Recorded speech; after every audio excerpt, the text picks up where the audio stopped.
अस्सलाम वालेकुम जी। उम्मीद करता हूँ आप सब लोग खैरियत से होंगे। अल्लाह आप सबको अपने ईमान में रखे, परेशानियां दूर फरमाए और अल्लाह की ज़ात किसी का मुहताज ना करे, अपनी ज़ात का मुहताज रखे। आमीन या रब्बुल आलमीन।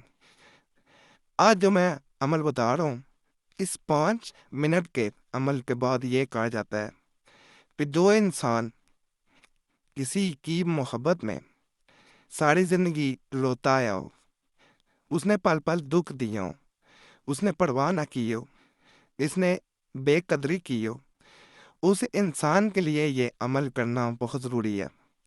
जब ये अमल किया जाता है तो जो इंसान किसी के लिए तड़प रहा होता है वो दूसरे इंसान को तड़पा के रख देता है। कोई ऐसा वाकया पेश आता है उसकी ज़िंदगी में, यानी महबूब की ज़िंदगी में कुछ ना कुछ ऐसे लम्हात गुजरते हैं या ऐसे वाकयात रुनुमा होते हैं जिसके बाद वो आपके लिए तड़पता है, वो आपके लिए रोता है। जो लोग किसी की मोहब्बत में जिंदगी में पल पल मर रहे हों, तड़प रहे हों, वो एक दफ़ा ये अमल करते हैं, दूसरा इंसान तड़प के ले जाता है। नाजायज़ मकसद के लिए किसी को तंग करने के लिए, तड़पाने के लिए अमल खरीद ना करें। जायज़ मकसद हो, अगर वाकई ही आपको इस अमल की ज़रूरत थी तो एक दफ़ा कर लेने में कोई हर्ज नहीं है। नापाकी में किया जाने वाला अमल नहीं है। बहनें नापाकी में ना करें, बावजू होके करेंगे, इंशाल्लाह इंशाल्लाह ये आपके आंसू पहुँच के रख देगा। जिन लोगों की ज़िंदगी किसी इंसान से जुड़ गई हो, वो इंसान कोई लाख समझाए, वो दूसरे इंसान के बिना नहीं रह सकते। उनकी ज़िंदगी का मकसद एक ही रह जाता है और वो मकसद दूसरे इंसान को हासिल करना होता है। अगर उनको कहा जाए कि दूसरे इंसान को छोड़ दे और किसी और की तरफ मायल हो जाए या किसी और को अपना ले, तो उनको ये एक जैसे दुखी खबर या बुरी खबर सुनाई जाए, बिल्कुल वैसे ही उन्हें महसूस होता है। वो अपने आप को किसी से जुदा करना, सोचना भी वो इसको गवारा नहीं कर सकते। तो होना तो एक दूर की बात है। तो इस अमल को जब आप करेंगे इंशाल्लाह, इस अमल की खासियत ये है कि जो इंसान दुखी हो वो अपने आंसू दूसरे इंसान की तरफ मुंतकिल कर देता है। ये किसी को नुकसान नहीं अमल पहुंचाता, बाज़ अमल नुकसान पहुंचाते हैं।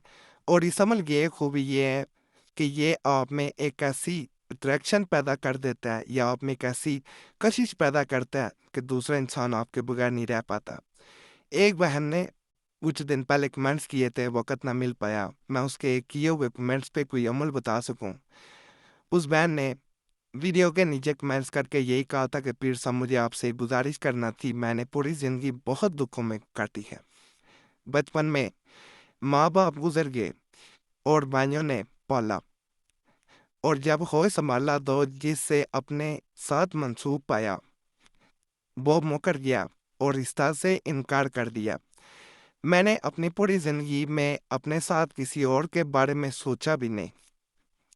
यानी बहन ये कहना चाह रही है कि किसी और के बारे में उसने कभी तसव्वुर भी नहीं किया और ना ही मैं सोचना चाहती हूँ। प्लीज़ कुछ ऐसा करें कि वो मेरा हो जाए और मुझसे ही शादी करे। मैं पल पल मरती हूँ और वो भी ये तरफ समझे, आपकी शुक्रगुजार रहूँगी। तो बहन ने जिस चीज़ की ख्वाहिश की है, जो वो चाहती है कि वो तड़प रही है, वक़्त उसने पहले भी दुखों में गुजारा है। तो उनको मद्देनज़र रखते हुए ये वजीफ़ा बता रहा हूँ, सलामुन कौलन मिन रब्बिर रहीम। इसको सिर्फ़ और सिर्फ़ आपने अगर कर सकते हैं तो 250 दफ़ा अगर पढ़ लेते हैं, जब हर इसको बेहतर होता है 10 पे दाने गिन के फिर किया जाए। हर दाने पे जब पढ़ा जाए तो उसका एक दफ़ा इंसान का दिल में तसव्वुर लाया जाए, जिससे रिश्ता करना चाहते हैं, जिसको चाहते हैं कि आपके दुख जिसके साथ मंसूब हों, जिसकी वजह से हों, वो दुख मुंतकिल हों और वो आपकी तरफ लौट के आए। आपने अल्लाह को याद करना है और अल्लाह से मदद मांगनी है। जब आप इस तरह हर दाने पे पढ़ेंगे और साथ उसका तसव्वुर लाएंगे तो इंशाल्लाह 250 दानों पे पढ़ लिया जाए तो अल्लाह के फजल से जैसे ये अमल ख़त्म होता है, दूसरा इंसान तरफ जाता है, 4-5 मिनट में ये ख़त्म हो जाता है अमल। बाकी बहुत मुजरब अमल है। इसकी इजाज़त सबको दे रहा हूँ। इजाज़त करी, वीडियो लाइक ज़रूर करें, चैनल सब्सक्राइब कर दें। اور گھنٹی کے نشان پر بھی دبا دیا کریں۔ فائدہ اور اللہ کی ذات کا شکر ادا کرنا کبھی نہ بھولیں اور دعاؤں میں ضرور یاد رکھیں۔ باقی عمل جو ہے وہ کسی وقت بھی کیا جا سکتا ہے۔ اس عمل کے بارے میں خاص چیز یہ کہی جاتی ہے کہ اگر اسے رات کے پچھلے پیر دیا جائے تو زیادہ فائدہ ہوتا ہے۔ آج کل ویسے بھی رمضان المبارک کا مہینہ بھی چل رہا ہے، تو ان دنوں میں جب آپ سحری کے وقت اٹھتے ہیں، اس سے تھوڑا قبل اٹھ جاتے ہیں اگر، تو اللہ کے فضل سے آپ تنہائی میں بیٹھ کے خاموشی میں کر لیتے ہیں، تو اللہ کا ایسا فضل و کرم ہوتا ہے، یہ کسی اور عمل کی یا وظیفے کی ضرورت نہیں رہے گی۔ جب چولیاں پلا دی جاتی ہیں، اللہ سے مدد حاصل کر لی جاتی ہے، تو اللہ مدد ضرور کرتا ہے۔ درود پاک کثرت سے پڑھیں۔ سبحان اللہ و بحمدہ، سبحان اللہ العظیم، یہ بھی کثرت سے پڑھا جائے ساتھ، تو اس کی طاقت مزید بڑھ جاتی ہے۔ باقی اللہ سب پہ فضل فرمائے، سب پہ رحم فرمائے، سب کی نیک حاجات پوری فرمائے، آمین یا رب العالمین۔